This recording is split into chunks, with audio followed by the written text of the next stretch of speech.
All right, well, we will get started. Thanks everyone for joining. Good morning on this beautiful December morning. Very so thrilled to have Dave Wyles, who I realize for I don't know, probably half the people on this call worked with you here, and probably half or maybe even more at this point. Um, you're just you're a memory, or you're not a memory. You're a person they've never met. So I'm sure for all the people who are excited to see you, there'll be lots of hellos. Um, but he was giving a talk. I think it was for the ISU USA, and I Yep. asked if he would be willing to give the same talk to us because it seemed really important. So let me introduce Dr. Wiles. He is the chief of ID at Denver Health Medical Center with a joint appointment at University of Colorado. Got his medical degree from Northwestern University, and completed his internal medicine residency and ID fellowship at University of Colorado Health Sciences Center. His research interests include conducting HCV clinical trials, in vitro evaluation of new antiviral therapies for hepatitis C, and I believe now hepatitis B and hep CV drug resistance. He's published a lot in very big journals. He's a member of a variety of associations, and he's also involved clinically in the care of patients with HCV and HCV HIV co-infection. Um, we've heard, yeah, Dr. Wiles give a lot of talks on hepatitis C, and really excited to hear about the work that he's doing for hepatitis B and obviously others as well. So with that, Dave, we will turn it over to you. Okay. Thanks Thanks, for being Jill. here. Yes, my pleasure. Thanks for the invitation. And it's great to see at least so many names, familiar names on the list here. Um, so I'll jump right in. As Jill said, we're going to talk about hepatitis B. And I've kind of split this talk up into some updates on current management. There have been some changes in kind of guidance and when we start antiretrovirals and talk about some current clinical issues. And then the second half will focus on where we are with novel therapies heading towards a hepatitis B cure. Let's get it here. Okay, these are my disclosures. Really nothing related to hepatitis B at all. So these are our objectives, kind of as I summarize. We'll talk about current indications and approaches to treatment, talk about the mechanisms associated with hepatitis B cure approaches, and then see where we are with progress and what hurdles remain.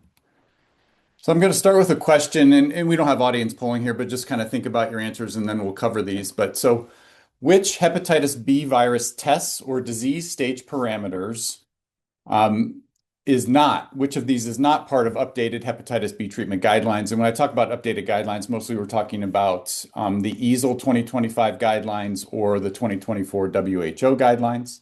So do we not look at hep B DNA, no longer look at e antigen status, fibrosis stage or presence of cirrhosis, or ALT levels?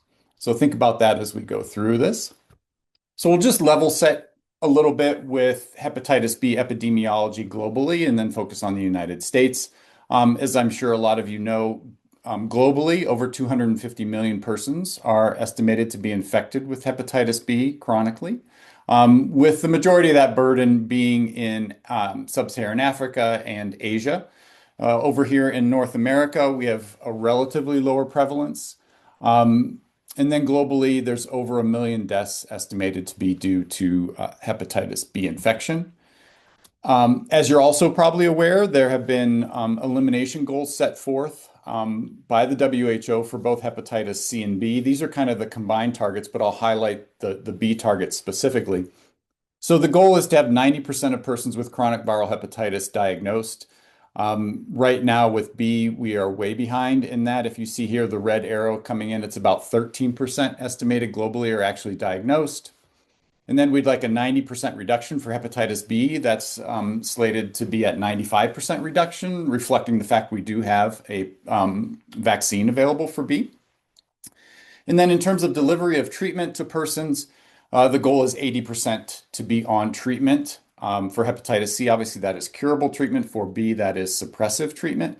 And right now, globally, the estimates are pretty dismal for persons who are on active hepatitis B treatment, somewhere around 3 to 5%. So if we focus on the United States a little bit more and look at hepatitis B in the US, this is the most on the left, the bar graph shows the most recent CDC viral hepatitis report, which covers through the year of 2023, which was just released this year in April of 25.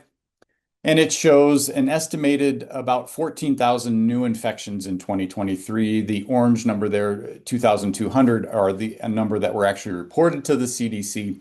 And then they do some math and estimate there's about 14,000 new infections. And what you can see over the last 4 years or so, that's been relatively stable. On the right, the bar graph is highlighting the difference in hepatitis B prevalence between persons living with HIV and those who are not living with HIV. And so the prevalence is much lower in those who do not also have HIV.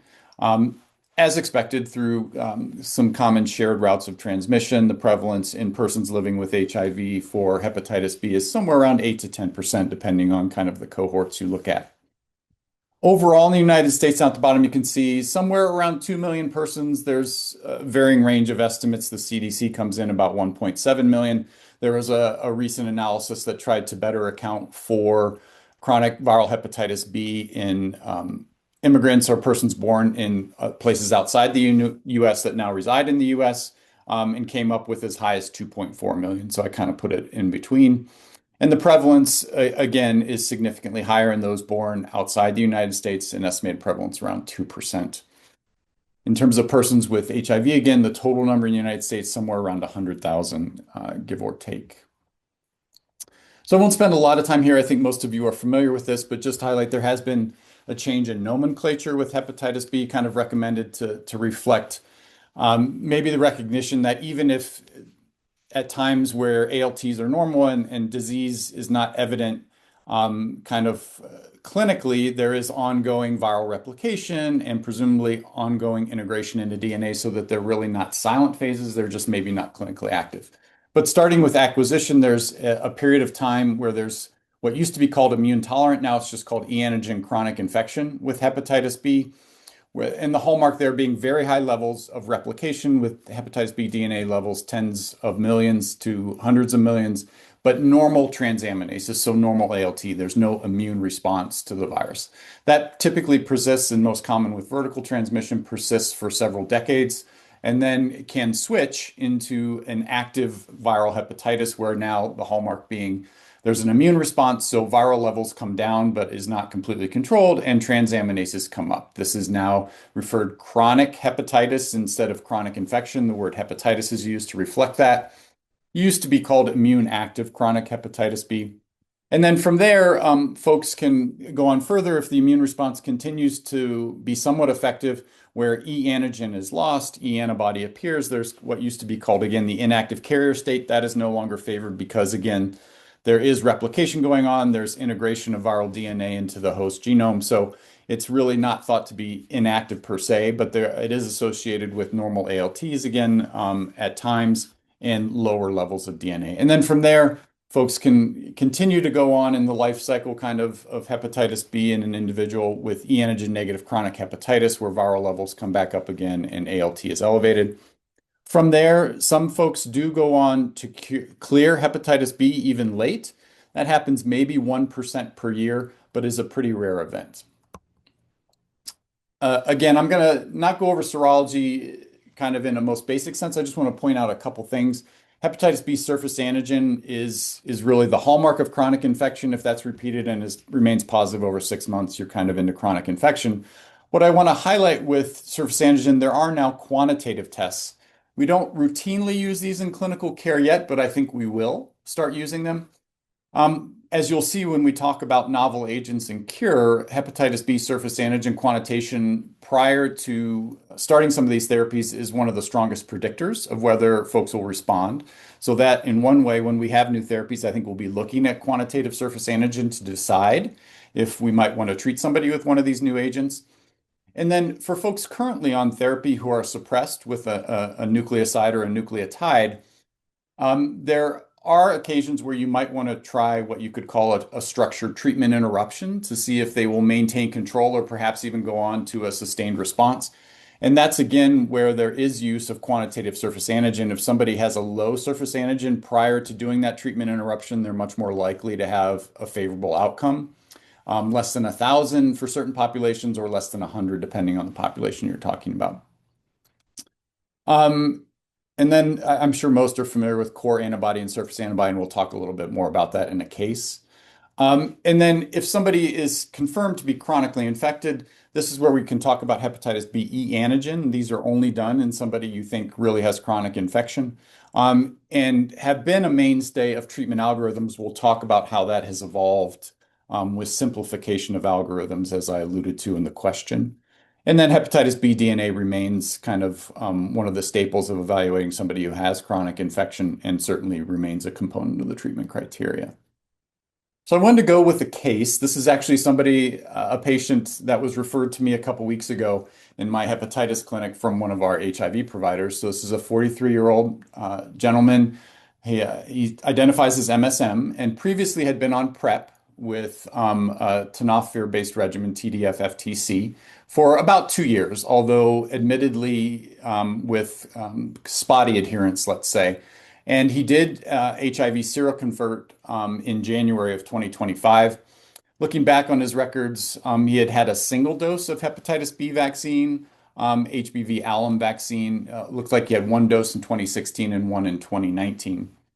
At the time his HIV was diagnosed, his RNA was low at 245, probably reflecting some effect of his PrEP that he was taking intermittently up till the time, again, he was diagnosed with seroconversion, and he had a high CD4 count.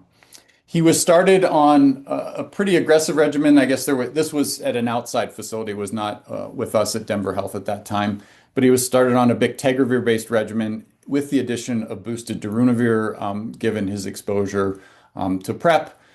He suppressed on that quickly, and then again at this outside facility, he was actually transitioned to cabotegravir rilpivirine in about May of 25.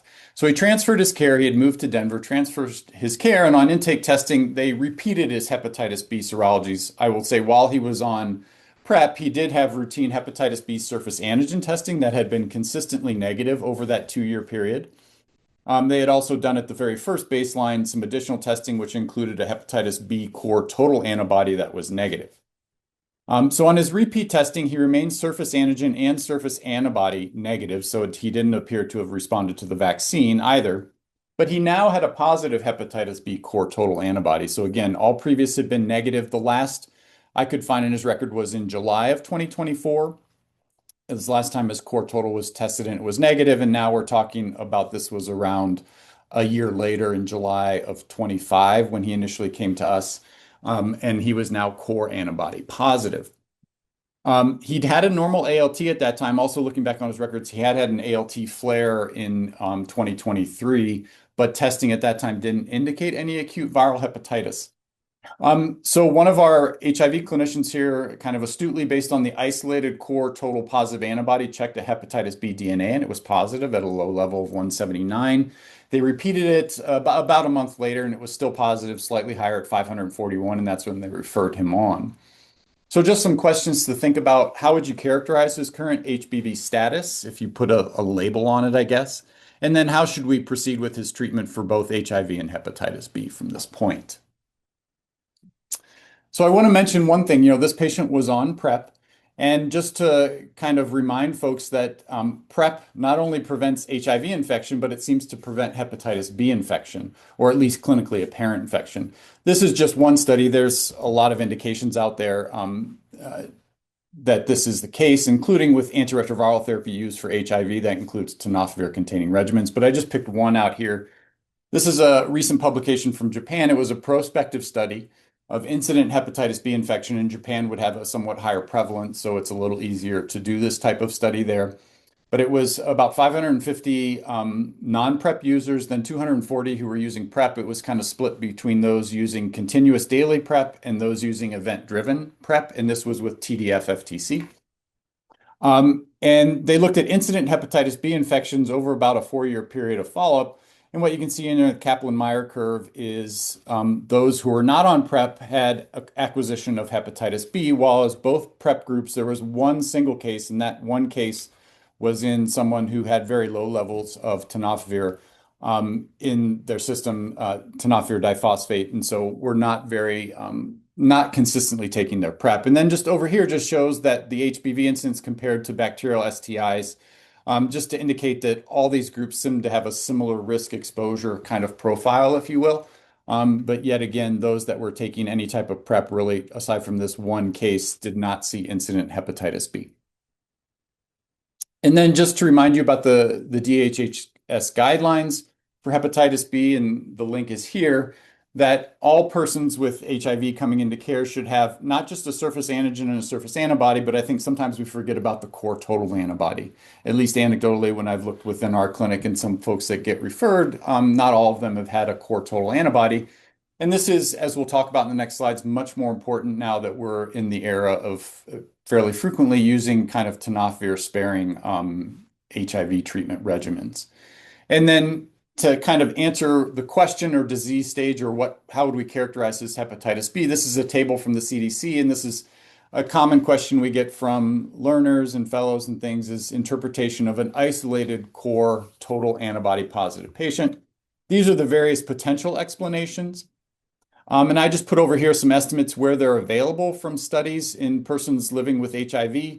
So what is thought to be most common to account for this profile would be they've had a prior hepatitis B infection, the immune system kind of kicked in, did what it's supposed to do and controlled it, but then over time the levels of surface antibody just waned to below detectable levels, or at least below 10, which is the quantifiable level that we consider protective. And that's thought to be the most common explanation. This patient turned out to have occult, what we would call occult hepatitis B infection, because the surface antigen is negative. That seems to occur somewhere around 10. You can find some studies estimating up to 20% of persons with HIV. And really the only way to ferret this out would be if you see somebody with an isolated core antibody positivity would be to send a hepatitis B DNA. I put the link to the DHHS guidelines again. They actually, in that guideline, don't call for that to routinely be done. Certainly, if somebody has elevated LFTs and you don't have an explanation, we should be doing a Hep B DNA. I tend to do it in most folks with an isolated core if they also are living with HIV, because it does have various implications for how you manage their antiretroviral therapy. So I tend to do it pretty routinely, but it's not a routine recommendation in the current DHHS hepatitis B guidelines. It could be passive transfer. We've seen this in folks who get IVIG. They'll occasionally pop positive with a core antibody that's new that wasn't there previously. So look to see if somebody's gotten IVIG. False positives. And then there are reports, at least of mutant surface antigen strains that just have mutations in the sequence. So the current ELISA antigen testing doesn't pick it up, but it's actually there. And that's another form of quote unquote occult hepatitis B. So Dave, yeah, Dave, so this is Dan Lee. I'm helping Jill with moderating today yeah, for Dan. you. There was a question from Laura Bamford. Could he have been exposed to hepatitis B around July 2023 when the ALT Yeah. was elevated and PrEP altered expected immunologic response? That was the Yep, that's a question. great question. I think that is actually quite possible. There's been some talk in the literature. This comes up too with treating acute hepatitis B infection. There's generally not a recommendation. There have been a couple studies that suggested potentially if you treat during the acute phase that you alter the kind of could you alter the natural history, kind of forestall development of different antibodies or even impact the immune response because you're treating with a medication? That was certainly my suspicion and why I highlighted that. I would say overall, there's not a clear consensus that antiviral treatment during acute Hep B infection really does cause you to more likely develop, say, like acute infection. But I certainly thought it was possible. Great. Thanks. Yep. So another kind of related topic that we alluded to with this patient, or it brings up, is this what I would say is an emerging topic, or really has emerged, about hepatitis B reactivation or infection during tenofovir-sparing antiretroviral therapy. As I already talked about, I think tenofovir-containing antiretroviral therapy or PrEP is also PrEP or prevents hepatitis B, and so we've kind of, I think, became maybe a little kind of complacent with hepatitis B when we were so prevalently using tenofovir containing antiretroviral therapy. You didn't really need to worry about hepatitis B. It took care of itself whether you knew about it or not. But now, as we're seeing these other regimens used, there's been a number of reports here. I'm just kind of putting up some of either acute infections in folks who didn't have immunity, weren't previously vaccinated, or had lost immunity, or those who had unrecognized chronic hepatitis B were taken off their tenofovir containing regimens and then had a clinical flare.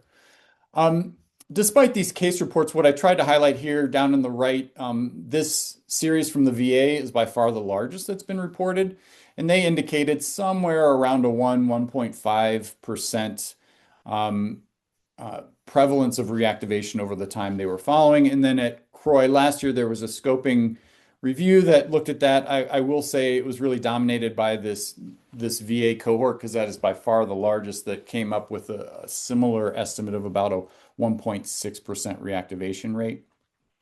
And then at the European AIDS Clinical Society conference just recently, there was a series from Barcelona that looked at about 90 patients, I believe, that had some evidence of prior hepatitis B exposure. Most were either isolated core or core with surface antibody, and they didn't find any reactivations over about 2 years. So it certainly occurs. I think it is still relatively rare, but again, it's something we need to have on our radar and is a reason that we need to make sure at least everybody is getting, I think, a core total antibody on entry into care for their HIV so it can be kind of recorded. I like to include it as an item on their problem list just so it hopefully doesn't get lost.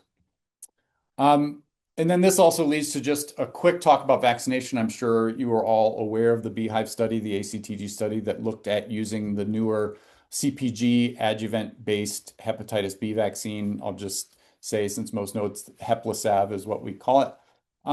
Some reminders on the left, just everybody, all persons with HIV should be vaccinated, and traditional Hep B alum vaccines didn't result in great responses. So after you vaccinate somebody, make sure you're documenting that they actually responded. A month to 2 months after the last dose, check a quantitative surface antibody. It should be above 10. Really, your goal is to have it above 100 or 1,000. That is much more durable. If somebody's below 100, the vaccine titers are going to wane for everybody, and I think we should be rechecking surface antibody titers. That's not a routine recommendation now, but certainly if somebody's below 100, I would think about rechecking, particularly if it's been several years and now you're thinking about taking them off tenofovir-based regimen. I would recheck to see what their quantitative surface antibodies are. One of those studies that was on the previous page as well had shown that several of the folks they documented with incident Hep B infections when they came off tenofovir-based regimens had a titer that was above 10 that had now dropped below. On the right then are the responses. This top group here got 3 doses of the CpG adjuvanted vaccine. This was a group that was not previously vaccinated, and you can see very high response rates after 3 doses, with everybody responding 100% having a titer above 10, and most having a titer above 1,000, over 80%, which should be a very durable response.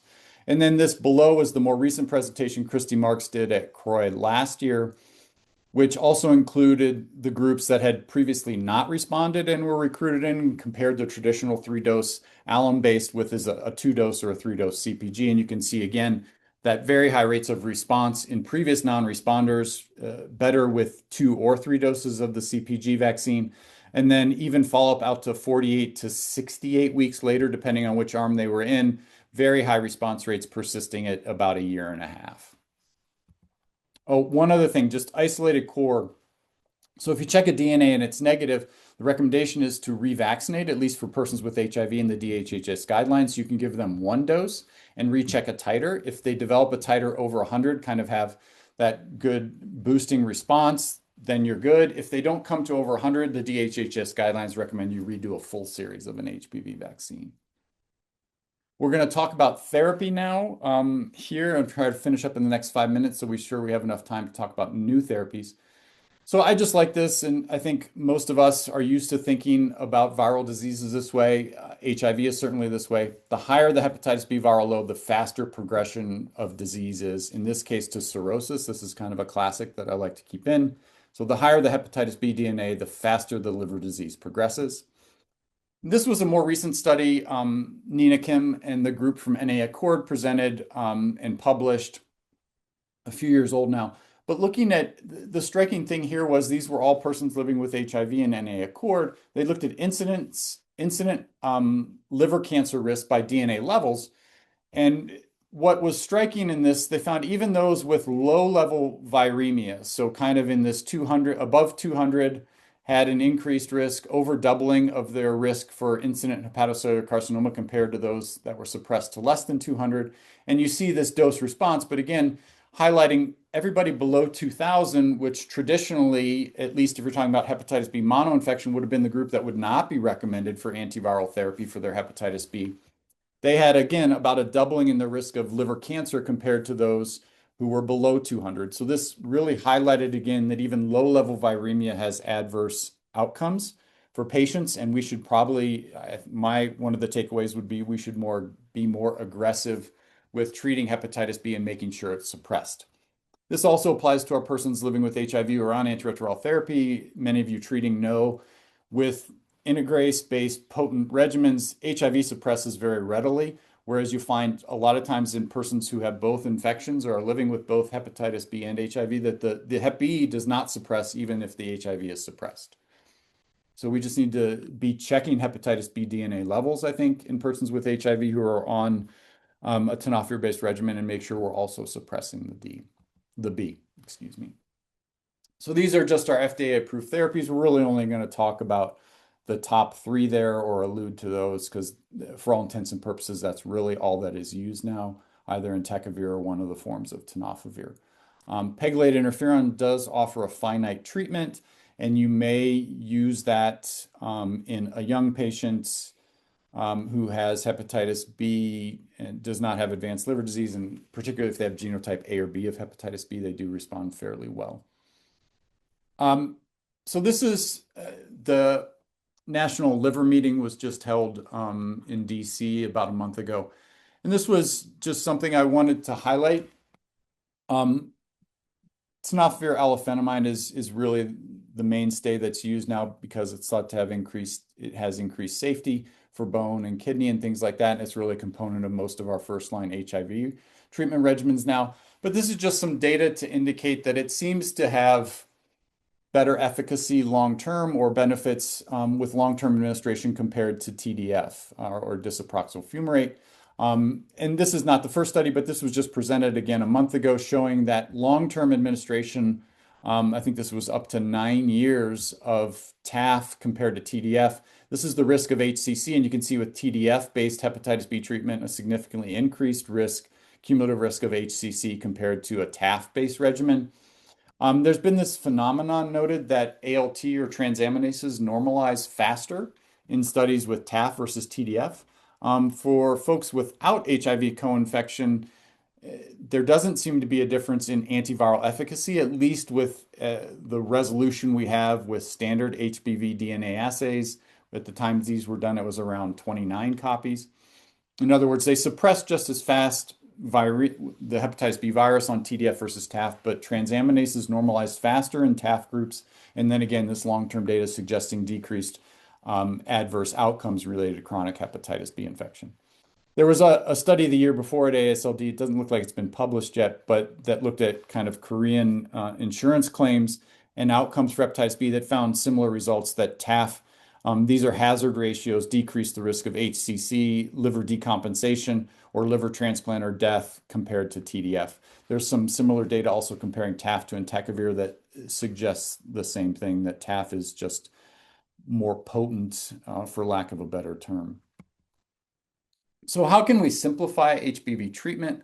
Nora Turow from AASLD kind of laid out these different things. Screening, right? We should have universal screening now for hepatitis B of everybody over 18. Persons with HIV all should be screened, obviously. Better education, but I think it comes down to simplification of hepatitis B treatment regimens, and we should be treating everybody with advanced fibrosis or cirrhosis. So if we look at kind of where the treatment algorithms stood, AASLD, and I'll allude to this in the next slide, just updated their treatment algorithm. But as many of you remember before, it was relatively complex to decide if somebody should go on hepatitis B treatment if they did not have were not living with HIV and didn't have other indications. So you needed to know their e antigen status and whether it was e antigen positive or negative. Then you had to look at their ALT and what was their DNA level. So it got very convoluted relatively quickly, and that discouraged treatment, I think. So the WHO in 2024 came out with a simplified treatment approach. So now e antigen was gone from their algorithm. So if they had a hepatitis B DNA above 2000 and their ALT was abnormal at all, above the upper limit of normal, then they met criteria to be treated. So trying to really simplify things. Anybody that had indications of advanced fibrosis, whether that would be liver biopsy or with, say, FibroScan or cirrhosis, they should really be treated regardless of what their ALT or HBV DNA levels were. EASL, the European Liver Society, came out with very similar criteria. Any abnormality in ALT, and again, our threshold should be a little bit lower, probably 25 for women and 35 for men, not the 40 that kind of typically comes up in labs. And a DNA above 2000 should be treated. Again, similarly, anybody with moderate fibrosis, they still use the 200 threshold, but certainly cirrhosis, if they have detectable Hep B DNA levels and you should use a sensitive assay, they should be treated. These other criteria included here typically include, and they're listed below, folks with immunosuppression. Certainly folks living with HIV would be included. That high HCC risk, so family history, other exposures to toxins or increased risk. Sub-Saharan Africa has higher risks of HCC, should also be treated. And then just at the liver meeting about a month ago, Nora presented kind of updated AASLD recommendations. I thought it was kind of interesting in that they maintained, at least for kind of the United States, this distinction between e antigen negative and positive. They softened the wording and changed it so you could kind of have a shared decision making with the patient and discuss and kind of open the avenue to treat folks who didn't meet the traditional criteria. Again, for e antigen positive was an ALT above 2 times the upper limit normal and a high DNA. So they softened it, but didn't come out and make a blanket recommendation kind of mirroring the WHO and EASL. I thought that was interesting. It was mentioned that's because there maybe is more access to testing and healthcare in that in sub-Saharan Africa, or when you have a global picture, it's more of a public health approach. I don't know. And we'll see what happens here. I still kind of can't believe this won't be maintained for too long without simplification. Okay. So Dave, now, yeah. there was one question from Gigi. Given how safe TAF FTC is, why wouldn't we treat all patients, excluding expense? Yeah, and I think that's the way kind of the WHO has gone, Gigi. You know, I think it's thought that you will be, if you're starting, the presumption is it's lifelong therapy. So even though we think they're very safe, I guess there's not zero risk of complications and there is cost. And what is the benefit starting somebody earlier in life, like in their 20s or 30s, when it probably is decades? I tend to agree with you, though. I think we really should be moving to treating almost everybody. These are lessons we've learned, say, with HIV, where we spent time once medications got safe, we really knew it was better to treat everybody early. And I think there's an interesting kind of scientific theoretical question of if you treat early and maybe can at least limit integration and things, are you somehow, kind of as has been talked about with HIV, are you somehow putting a patient in a better spot for later if we have better curative therapies? Will they respond better somehow to curative therapies if you stepped in early and suppressed them? But I kind of agree with you, Gigi, but it looks like AASLD just wasn't ready to go there yet. Great, thank you. Yep. So now shifting into kind of cure. So which of the following is not, again, not included in a functional cure definition? So for hepatitis B, loss of surface antigen sustained for more than 6 months off therapy, undetectable Hep B DNA levels sustained for 6 months off therapy, clearance of HBV CCC DNA from hepatocytes, or undetectable e antigen levels. And again, we won't actually pull, but just think about that and we'll talk about the answer. So right here, what do we mean when we say cure? Very similar to HIV cure, we can talk about a functional cure and a sterilizing cure. Functional cure, as I've listed here, is kind of immunologic control. And for Hep B, right, this happens very commonly. In fact, almost all adults that get infected, 90, 95%, would go on to essentially attain a functional cure naturally, if you will. And that again means undetectable Hep B DNA, loss of E antigen and surface antigen, and sustained for 6 months, with or without the appearance of surface antibodies. So you don't necessarily need to develop the surface antibody. But remember with Hep B, and we'll talk about the life cycle in a little more detail, but cccDNA, this episomal form of the hepatitis B genome, is still going to be present in the liver, and you're going to have integrated linear hepatitis B DNA in the host chromosome. So those are still going to be there. Just like persons who naturally clear Hep B, if something happens to their immune system, they get chemotherapy, organ transplantation, something like that, that can still reactivate.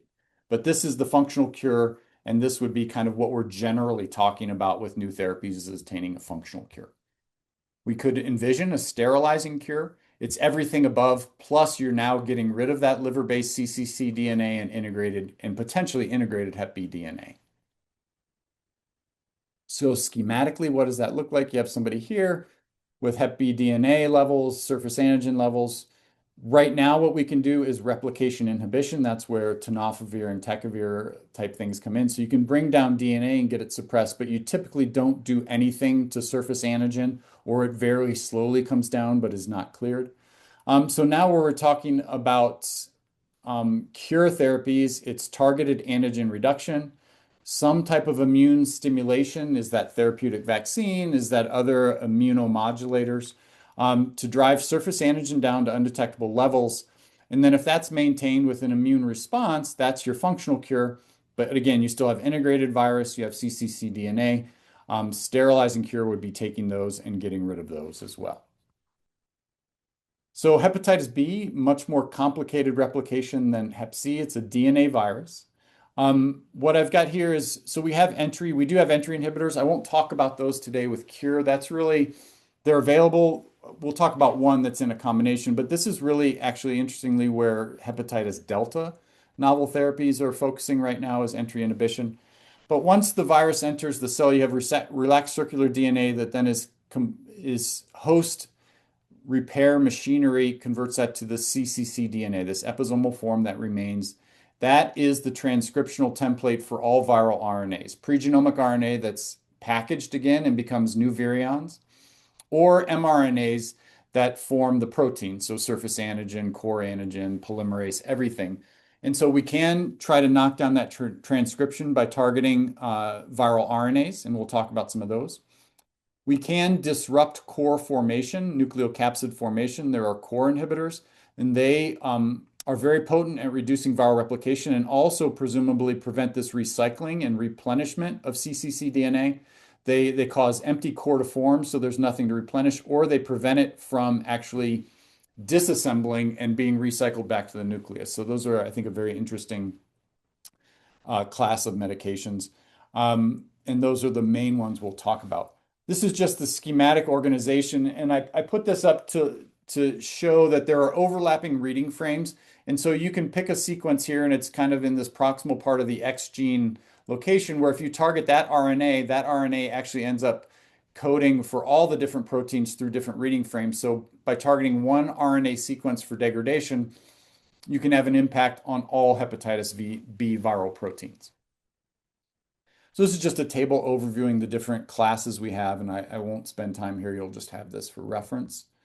So I want to start with the medication or the experimental therapy that's the furthest along.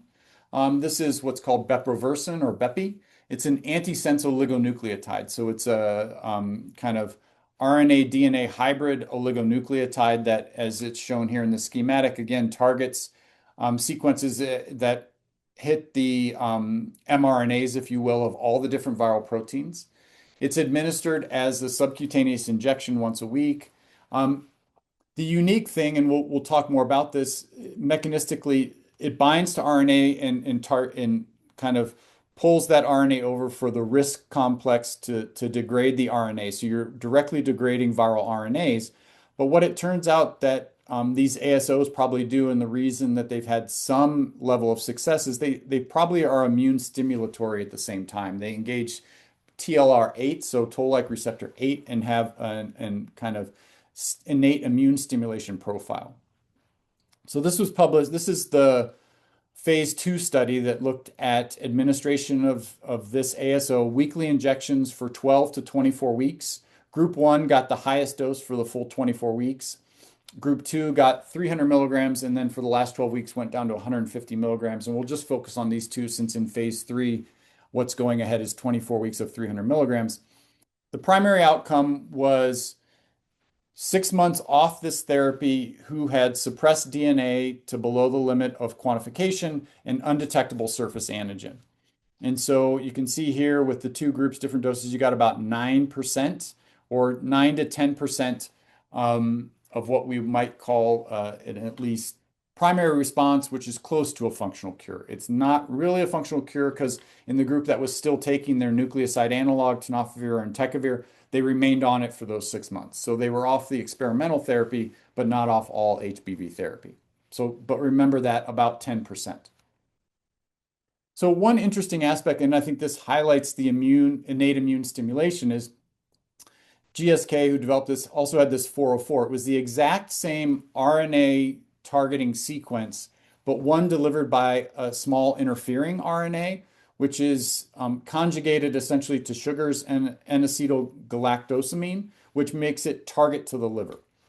And so this is an siRNA, works a little differently. And then this is bepirovirsen again. And what you see is with what should attain higher levels of the targeting RNA inside hepatocytes, you only see here, again, a half to just under 1 log reduction over up to 12 weeks. And it's listed here. Remember, exact same sequence, but now delivered as an ASO, which presumably also engages toll-like receptor 8. And you see now almost a 1.5 to 2 log decrease with a shorter time period of administration.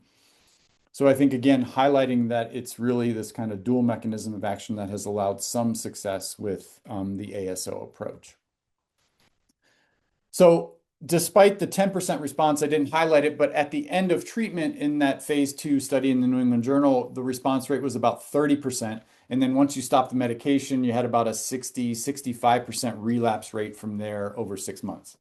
So the next study that was done looked at, could you do that same therapy up front? And here in the bottom right, bepirovirsen given subcutaneously for 24 weeks. And then at 24 weeks, they came in with interferon. So then you gave pegylated interferon for another 6 months or 24 weeks. The hope was, or the theory was, you could prevent those relapses and maybe get a higher sustained response. Unfortunately, as you can see here, at the end of treatment, about 40% had a negative hepatitis B surface antigen and DNA. And then as you started interferon, unfortunately, you see this relapse in this dark blue at the bottom here on the lower right figure, dropping down to the time they stopped interferon therapy. Now it was about 18% that had a response. And then once you stopped interferon therapy and followed them for another 6 months, it came down to 13%. The prior study without interferon was 10%. Can't directly compare between the two studies. There's differences in, baseline surface antigen titers and things like that, but not an impressive response of kind of a chaser of interferon. And then I've alluded to this at the very beginning, but baseline surface antigen is a big predictor. So these are the responses at end of treatment. The whole group, again, was about 35%. If you had a baseline surface antigen less than 3,000, it was 50%. If the baseline surface antigen was less than 1,000, it was about 65%.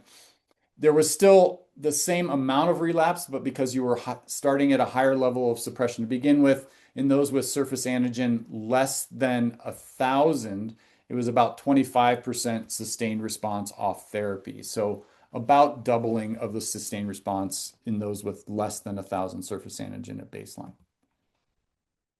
So then these are a series of studies that then, as I mentioned, in the initial bepirovirsen study in New England Journal, they were followed for 6 months off the investigational therapy, but continued on their nucleoside analogs. So this B-SURE study now followed those patients for an additional 3 months if they maintained their suppression, their complete or partial response, so at least had surface antigen quantitative less than 100, then they were eligible to stop their nucleoside analog, their tenofovir, their entecavir. They were monitored for 3 months in this B-SURE study. If they maintained that suppression, they stopped their nucleosides here at 3 months. And then they looked at them at both 6 months and ongoing after that to see if they maintained suppression now off all Hep B therapy. What you can see here on the right is about 80% of those who initially maintained suppression were eligible to stop and maintain suppression off their nucleoside analog. 80%, so 20% more relapsed in those first 6 months. And then if you made it past 6 months off your nucleoside without reversion of hepatitis B back active, essentially that was durable then over a year and a half following that. And then in the B Together study, the interferon study I just showed you, very similar numbers, about 75% maintained suppression 6 months after stopping a nucleoside, and thereafter pretty durable responses out to a year. So as with all drug development, bepirovirsen really the first ASO to be widely studied and is now in phase 3 studies. But there are always next generation. So this is Osper Biosciences AHB 137.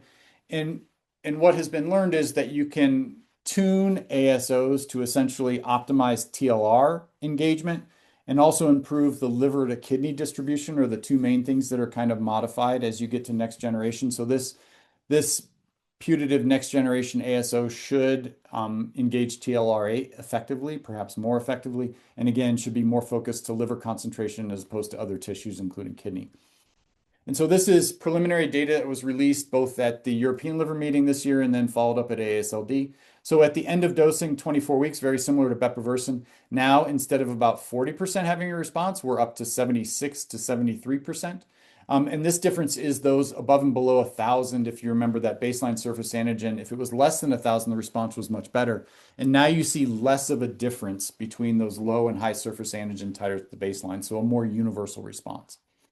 And then just a month ago, the data now looking 6 months off the ASO. They're still on their nucleoside analog, so this is not really technically a functional cure. But 4 weeks off of the ASO, the relapse rate somewhat similar. It's about 60, 65%, but you're starting at a higher place. So now kind of at least maybe a prelude to a functional cure somewhere around 25, 26% instead of 10% with bepirovirsen. And again, and less of a difference in that response based on the baseline surface antigen, particularly improved in those with higher baseline surface antigens. So again, already seeing progress in next generation. So I think the ASO avenue is going to become more potent. And I'm going to, as usual, talk too long. Let me skip this one and talk. I want to get into therapeutic vaccines as an adjuvant. So this is one study that looks at an siRNA. So this is delivered subcutaneously, lead in, and then they followed in with a therapeutic vaccine. This one is chimp adenovirus and modified vaccinia virus delivery systems that include all the Hep B components. So it contains core, pol, and surface antigen. So they followed in with therapeutic vaccine. One group also got an anti-PD-1 here, nivolumab. And what I'll just draw your attention to is the bottom right here. So the surface antigen declines were more profound or more maintained in the groups that got therapeutic vaccine versus placebo. And then in the group that got anti-PD-1 as well, you see a few down here. There were 3 patients out of 13 in this group that completely suppressed surface antigen. 2 of them attained a functional cure. Very small numbers, but suggested that siRNA followed by a therapeutic vaccine, possibly also with anti-PD-1, kind of the kitchen sink approach right now, maybe resulted in more robust responses. This is another, now using an siRNA approach with a monoclonal antibody targeting surface antigen. So monoclonal antibody infusion that directly binds to surface antigen and takes it out of the circulation, essentially. So 2 different mechanisms again, and they looked at 3 different arms, just using monoclonal antibody targeting surface antibody alone, which decreases surface antigen levels, but does not result in going to undetectable or any durable response. When you combine with the siRNA here, you can see durable responses off treatment around 8%, so about the same as an ASO, but with 2 different medications. And then if you look at adding in interferon, you're getting about a doubling of response to 16%. This was off just the investigational therapies. And then if you look again, further 6 months off nucleosides as well, relatively maintained about 6 to 13%. So again, looking about the level of an ASO, but this is now with 2 or 3 medications as opposed to one. I'm going to skip this for now because I want to talk just briefly about CAMs. So these are small molecules that, again, are inhibiting capsid formation or dissolution. And the nice thing is they're pills once a day, so what we think of as more of traditional medication or antiviral. And they're very potent in terms of Hep B DNA and RNA suppression. And at higher doses, they actually suppress surface antigen, presumably because they prevent recycling of that cccDNA and replenishment at the higher doses. And what you can see here is profound and rapid Hep B DNA inhibition, most patients reaching undetectable levels by 48 weeks, even below the limit, below quantitation, and even some undetectable. And this is really the first kind of non-direct surface antigen targeting agent that shows reliable decreases in surface antigen over time. I mentioned this in particular because this CAM in particular, it now has a name, PEVI or pevifoscorvir, but is now entering studies where it's going to be tested head-to-head with tenofovir. And the FDA has kind of given this regulatory approval path where it just needs to show superiority in terms of viral suppression to tenofovir. And we think of tenofovir as being potent, but if you actually go back and look at studies like at week 48, it's only about 30% of patients are below the limit of detection, where it's almost everybody with this medication. So I think it's hopefully or likely to be successful in this approach. And I think it'll be another antiviral we have that is very potent that probably also impacts cccDNA at some level that could be used in maybe the more near future. And this is another therapeutic vaccine. It just is something that interestingly was only given for the first 28 days, but seemed to show continued declines in surface antigen out to a year after a relatively early dosing. Not clear what the mechanism would be for this, but I think is intriguing. The last thing I want to leave time for a few questions at least. I want to talk about is something that's really novel that was just presented at AASLD again a month ago. This is now one of the first studies we're seeing directly trying to target and degrade cccDNA and even integrated HBV DNA. It is this therapeutic agent called PBGene-HBV, and it was evaluated in this Eliminate-B study. It is essentially a homing endonuclease. It's based on a green algae endonuclease that's been modified to recognize hepatitis B. It uses essentially a 22 base pair sequence where it can recognize HBV sequences, and so can bind to and then essentially cut the endonuclease, cuts the cccDNA, or could identify it in a chromosome, the sequence, and potentially cut and destroy integrated Hep B DNA. Certainly, there are potential concerns, complications if you're modifying host DNA, if you get off-target effects, the concern that you could introduce mutations in other critical areas not associated with HBV. So it's certainly something that deserves caution, but is really novel. And so this was the first in human study that was just presented. They looked at 3 cohorts, only 3 patients in each of these cohorts, started at a very low dose of 0.2 mg per kg. This is an IV infusion. It's a lipid nanoparticle to deliver at 0.2 mg per kg, 0.4, and 0.8. At least in non-human primate studies, really, you have to get kind of above 0.5 mg per kg to start to see robust antiviral activity, but they did see this in just these 3 patients. So you can see here in the lowest group, some decreases. This is the trend line overall in one patient that seemed to have a sustained and continued decrease in surface antigen. This is a different scale, though. It's only percent, so it was significantly less than a log decrease. And then as you move to the next cohort, there was evidence of antiviral activity in all 3 patients. And then in the highest cohort, very early still, the dosing was ongoing, but a steeper decline. For these 9 patients anyway, this IV infusion seemed to be well tolerated. They didn't see any dose-limiting toxicities. ALT and AST remain below 3 times upper limit of normal. There are frequently, I think it was 8 of 9, did get some fevers with the infusion, and 2 of 9 had some transient hypotension. So I just think this is very novel and interesting, and really, if this could be efficacious, is really targeting We're potentially making progress towards really a sterilizing cure with these types of therapies, not just functional cures. And you'll have these for reference if you're interested, just some other kind of next generation things and other things that were out there and presented that I thought were interesting. But I'll just highlight again, bepirovirsen, which we talked about, is now into phase 3 studies. There are 2 different phase 3 studies that have been enrolling, and I think maybe are even close to enrolled. So we will have phase 3 data on bepirovirsen relatively soon. And then what I alluded to with that CAM PEVI, as it's called now, pevifoscorvir, directly head-to-head compared versus tenofovir in a phase 2 study is ongoing as well. Okay, so the mainstay of current Hep B therapy is sustained DNA suppression.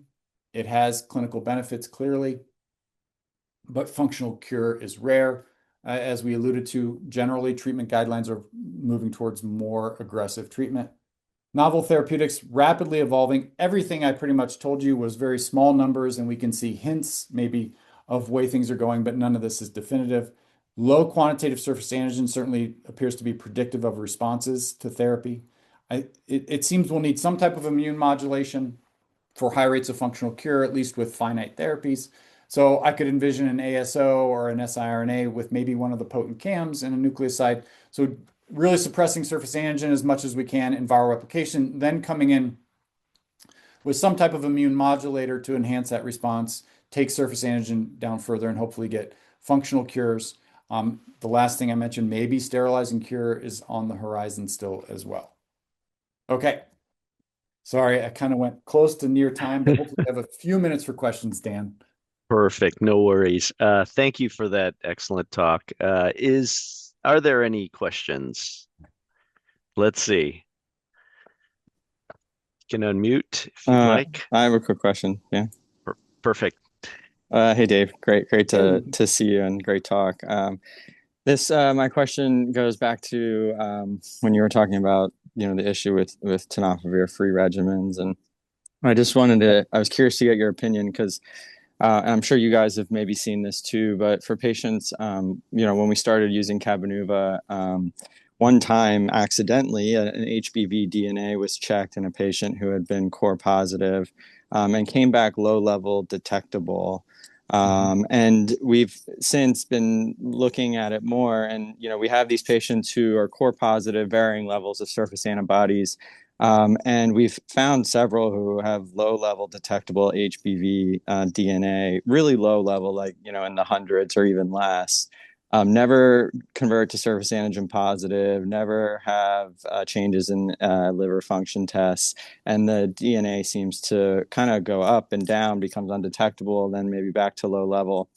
And I'm curious what your opinion is on, like, how do you describe that phenomenon? Because we've talked to our liver colleagues and don't get really a clear answer. Do you look at, because I don't know if you can really call that reactivation, or do you look at it as kind of occult hepatitis B? What do you think's happening in that scenario? Yeah.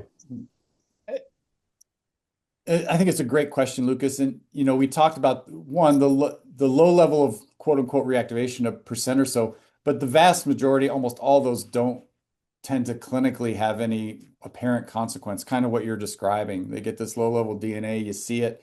I think the natural inclination is to try to suppress it, although whether that's really necessary, I'm not sure. I bet a lot of the patients are like you're describing, maybe would just kind of percolate along. So what do we call it? I guess occult is the best term because they don't develop surface antigen, or technically. What's happening? I don't know if they're just intermittently releasing a little Hep B DNA that is maybe not in an actual virion form. Is it in, microvesicles, something else that's just coming out occasionally? I don't know what the phenomenon is either, which is probably not satisfying. But have you stepped in to treat all those folks with the tenofovir-based regimen? Our initial 2 cases we found, we very quickly put them back on Yep. a tenofovir regimen. Once we started seeing more, we decided to let it go and Yep. monitor. Yeah. And we have not since been putting people back on tenofovir, and most of them eventually the Hep B goes back to undetectable. We've just been kind of keeping an eye on it, and we have not seen any Yeah. clinically relevant events. So. Yeah, I think that would be something to really great to publish your experience and kind of put that out there because I think now by far the inclination, just like you said, is to suppress them. Is that necessary for everybody? Maybe not. And you'd wonder if too some would eventually develop a surface antibody response again, kind of like structured treatment interruption in chronic hepatitis B monoinfection, where you stop their nucleoside, they get a flare, their ALT will go up there a little different, but then they'll clear. They'll get a functional cure if you do kind of a structured interruption. Thanks. So I'll take the last question is Tom Martin's question. Is there accelerated development of fibrosis if MAFLD and Hep B, HBV are both present? Would HBV be an indication for weight reduction therapies if there is risk for MAFLD? Hmm. Good question, Tom. I think there's definitely an increased risk for more rapid progression, kind of if you have any multiple types of insults, if it's alcohol, if it's MASLD or MAFLD in presence with HBV. Um, I haven't, weight loss in terms of management of kind of Hep B. Is that what you're kind of asking? Should folks with chronic Hep B, should we make sure they have a kind of ideal weight? It was really because we see so much metabolic associated liver disease, Yep. and we're frequently struggling with GLP Yeah. authorization now. Should we be more aggressive in treating that in the presence of hepatitis B? And could we use it as an indication Yeah. for insurance Right. purposes? I would say yes, we should be more aggressive. Will that help you get an approval? I'm not sure that's the case, but I definitely think, we've learned over and over with Hep C, with B, with other things, if you have multiple liver insults, they're going to progress faster. All right.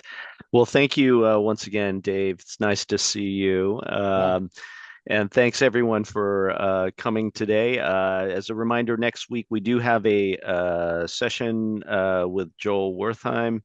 It's going to be in hybrid session, so please show up in person. I think you'll get an email from Marvin soon with all those details, but hopefully we will see you all next week. And once again, thanks, Dave. There's lots of kudos in the chat if you get a chance to look at it. So, All right. Thanks. all right, great. Thank you Take care, very everybody. much. Bye.